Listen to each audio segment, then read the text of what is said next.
कक्षा पाँचवीं सुलभ भारती हिंदी पाठ तीसरा योग्य चुनाव। राजा मंगलसेन के मंत्री जगतराम बूढ़े हो चुके थे। उन्होंने राजा से स्वयं को सेवा मुक्त करने की विनती की।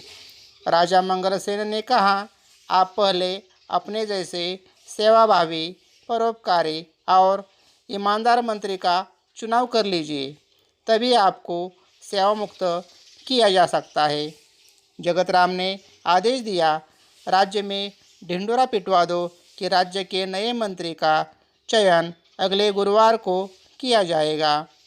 इस पद के इच्छुक 11 बजे राजदरबार में पहुँचे। हरकारे गांव-गांव ढिंढोरा पीटने लगे।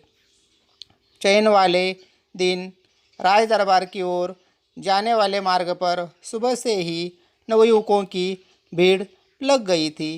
सैकड़ों की संख्या में युवक दरबार की ओर जा रहे थे। इसी रास्ते पर एक तरफ एक वृद्ध हताश सा बैठा था। उसकी बैलगाड़ी का एक पहिया रास्ते के किनारे कीचड़ में फंस गया था। वृद्ध ने कई बार पहिया कीचड़ से निकालने की कोशिश की, पर असफल रहा। मंत्री पद के अनेक उम्मीदवारों ने राजदरबार जाते समय यह दृश्य देखा, पर किसी ने भी वृद्ध की सहायता नहीं की। उम्मीदवार युवकों में एक था कर्मवीर। कर्मवीर निर्धन परिवार का प्रतिभाशाली नवयुवक था। वह तेजी से राजदरबार की ओर जा रहा था। उसी समय बैलगाड़ी वाला वृद्ध एक बार फिर पहिया कीचड़ से बाहर खींचने का प्रयास कर रहा था। इस दृश्य देखकर हर दरबार पहुंचने की चिंता न करते हुए कर्मवीर सीधे कीचड़ में उतरा। जोर लगाकर उसने बैलगाड़ी का पहिया कीचड़ से बाहर निकाला। वृद्ध ने उसे ढेरों आशीर्वाद दिए, फिर इनाम में कुछ रुपए देने चाहे, पर कर्मवीर ने विनम्रता से मना कर दिया। देर हो जाने की आशंका से भागते दौड़ते कर्मवीर दरबार पहुंचा। वह हाँफ रहा था। उसके कपड़े कीचड़ से सने थे।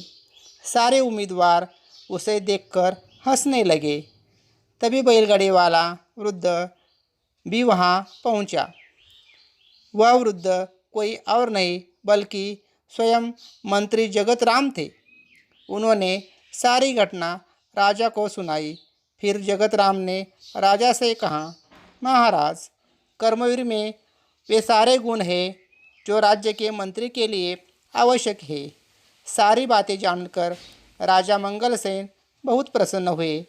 उन्होंने कहा, जो सामान्य आदमी की पीड़ा से दुखी होता है, उसे दूर करने का प्रयास करता है, वही राज्य के ऊंचे पद पर बैठने का अधिकारी होता है। जगतराम ने योग्य व्यक्ति का चुनाव किया। आज से कर्मवीर राज्य के नए मंत्री होंगे।